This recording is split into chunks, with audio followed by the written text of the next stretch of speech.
فيلمنا بيبدأ مع بين اللي بنعرف انه عنده القدرة انه يوقف الوقت، وبالقدرات دي المفروض يكون عنده اصدقاء كتير، لكن بنعرف ان بين وحيد وملوش اي اصدقاء، لكن بيفضل مميز بسبب قدرته على تجميد الوقت، وبيستغل القدرة دي زي اي شاب في سنه، وبيقلع البنات هدومهم وبيرسم لهم صور وهم عريانين. وبنرجع لأول القصة مع بين اللي بيكون مصاحب بنت جميلة جدا، وبنعرف انه انفصل عنها من 5 أسابيع، وبيرجع الفيلم لوقت انفصالهم، وبنشوف بين وهو بيتخانق مع حبيبته سوزي اللي كانت بتشتمه، وبين اتخنق منها وقرر ينفصل عنها، وسوزي كانت بترميه بأي حاجة قدامها.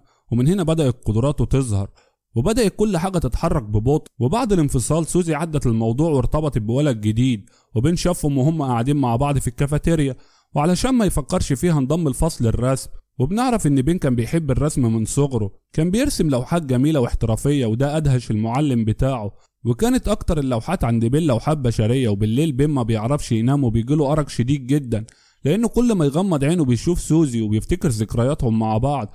وبتمر الايام على بين وهو مش قادر ينسى سوزي ولا بتفارق خياله، وما بيعرفش ينام ساعة واحدة على بعضها. وفي يوم من الايام بين قرر يتهور وكلم سوزي، وفضل يتحايل عليها علشان يرجعوا لبعض، واعتذر لها لانه حول حياتهم لفوضى. لكن رد سوزي صدمه لانها رفضت ترجع له، وده رجع بين لحالة الاكتئاب من تاني.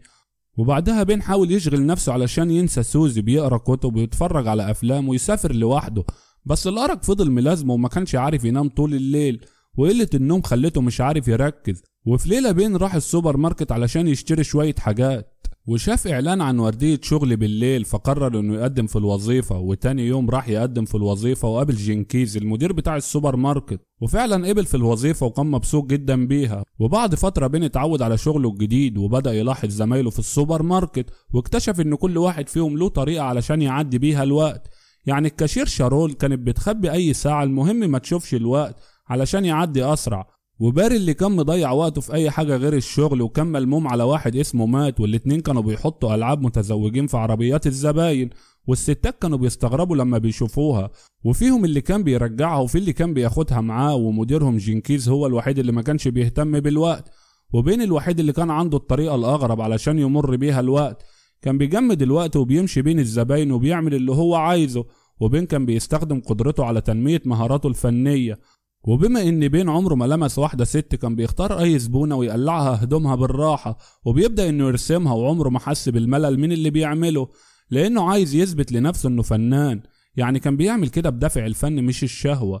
وبمجرد ما بيخلص رسمته بيلبس الست من تاني، وبيطقطق صوابعه وبيرجع الوقت لمساره الطبيعي من تاني. ودي كانت حياة بين، وبدأ يتأقلم معاها، وواحدة واحدة قدر ينسى سوزي. وفي البيت بين بيقابل شون صديق الطفولة، وبنكتشف ان شون عكس بين في موضوع الشهوة ده، وكل يوم بيلف على ديسكوهات المدينة. وفي ليلة بين قابل صديقته شارول في غرفة تغيير الملابس، وكان باين انه معجب بيها، بس ما كانش عنده الشجاعة يعترف لها بحبه ده. وهما بيتكلموا شارول فاجئته خدت قطمة من السندوتش بتاعه، وفي حتة من السندوتش لزقت على وشها، ولما ما عرفتش تشيلها بين اتدخل وشالها لها بايده. وساعتها بين حس انهم بيقربوا من بعض اكتر، وشارول ماشية ورايحة ناحية الباب. بين كان سرحان في جمالها، وبين كان عايز يجمد الوقت ويعيش اللحظة الجميلة دي لمدة أسبوع.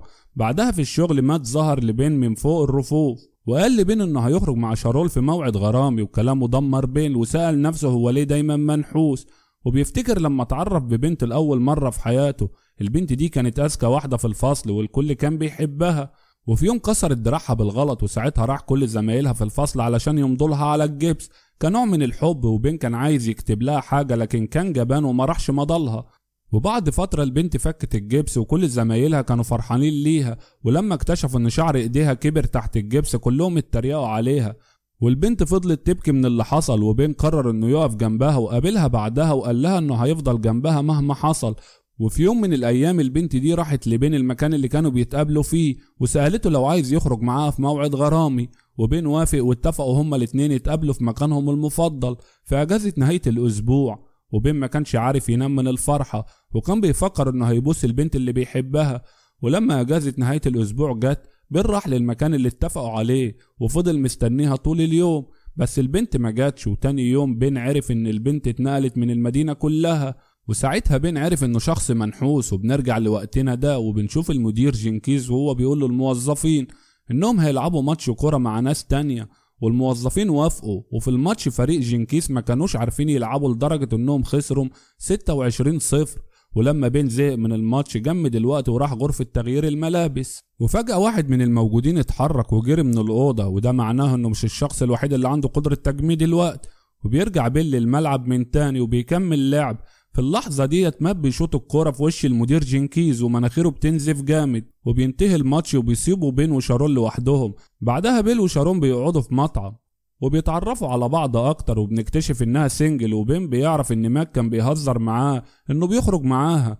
وشارول بتكمل كلامها وبتقول له على احلامها، وهو كمان بيحكي لها احلامه. وشارول قالت له انها نفسها ترتبط برسام لانها شايفه انهم عندهم جمال داخلي في كل حاجه. وبين بتعجبه جدا، وبعد ما بيخلصوا الميعاد الغرامي بين وصلها لبيتها، وهناك شارول قربت عليه علشان تبوسه قبل ما يمشي، لكنه بيديها خده تبوسه منه. وتاني يوم جنكيز قال للموظفين انه هيعمل حفلة عيد ميلاده ببيته وعزمهم كلهم. وشارول طلبت من بين انه يروح معاها الحفلة، وبين وافق وهو فرحان. وجنكيز جمع الموظفين وطلب منهم يساعدوه في تجهيز الحفلة بتاعته، وطلب من بين يجيب له رقاصة. وبين بيروح لصديقه شون ووعده لو جاب له رقاصة هياخده معاه الحفلة، وشون بيوافق وخده على ديسكو واتفق مع رقاصة هناك. وتاني يوم بين بيجيله مكالمة من شخص وبيقوله انه مهتم بالفن وعنده معرض في المدينة وعايز يعرض أعمال بين فيها. والعرض ده فرح بين جدا، لكن بنكتشف انه مقلب من مات وباري. وبالليل بين راح علشان ياخد شارول للحفلة، وأول ما شافها حكالها على المكالمة اللي جات له، وشارول فرحت له جدا. بعدها راحوا الحفلة، ولما بيوصلوا بيلاقوا الحفلة بدأت، وبنشوف شون مع بنت ومات وباري بيرقصوا رقص غريب. وبعدها بين شاف صديقته القديمة سوزي واكتشف انها مصاحبة اخو جنكيز. وبعدها الرقاصة وصلت الحفلة وولعتها. وبين بيروح الحمام وقابل سوزي هناك، واول ما شافته فضلت تتحايل عليه علشان يرجع لها، لكنه رفض وقال لها انه لقى حب حياته. لكن سوزي فضلت تتحايل عليه اكتر وقربت منه وبسته، لكنه زقها لورا واتضايق من اللي عملته. ولما بص وراه شاف شارول واكتشف انها شافت كل حاجة، ولما حاول يشرح لها اللي حصل ما سمعتلوش وسابته ومشيت. وبعدها بين راح لشارول البيت بتاعها وحاول يشرح لها سوء التفاهم اللي حصل، لكن شارول كانت غضبانة منه. ولما بدأت تشتمه بين سابها ومشي، ورجع تاني لحالة الأرق والاكتئاب اللي كان فيها بسبب الانفصال عن شارول. والحاجة الوحيدة اللي كانت مدياه أمل المكالمة اللي جات له بتاع معرض الرسم. بعدها بين راح لمعرض الرسم في الميعاد اللي حدده، وخد معاه أفضل اللوحات اللي رسمها في حياته، لكنه بينصدم لما بيعرف ان مفيش حد يكلمه. وبين عرف ان اتعمل فيه مقلب. وهو خارج صاحب المعرض لاحظ اللوحات اللي معاه اللي كانت رسومات لشارول، وصاحب المعرض طلب انه يشوفها وعجبته جدا، وعرض على بين انه يعرضها في المعرض بتاعه. وبعدها شارول جالها دعوة من المعرض علشان تحضر عرض لوحات بين، وبالرغم انها متضايقة منه قررت تحضر. واول لما وصلت اتفاجئت انها مرسومة في كل لوحات بين، وبنعرف ان بين بطل يرسم اي ست تانية، وقرر ان كل لوحاته تكون لشارول بس لانه ما بقاش شايف غيرها في حياته. وبعدها بين قابل شارول وحاول يشرح لها سوء التفاهم اللي حصل في الحفلة، بس شارول قالت له انه مش مضطر يقول اي حاجة لانها عرفت مكانتها عنده وحجم حبه ليها. وفي اللحظة دي بين قرب لها وبسها في المعرض. وبعدها بنشوف الاتنين بيمسكوا ايد بعض وبيخرجوا من المعرض، وبين بيستغل قدرته وبيجمد الوقت، لكن شارول قدرت تتحرك، وبيلعبوا تحت التلج وبيبوسوا بعض تحت التلج. ولحد هنا بينتهي فيلمنا، ولو حابب تشوفنا تاني اعمل اشتراك في القناة وما تنساش تعمل لايك للفيديو، واشوفكم الفيلم الجاي. سلام يا قمر.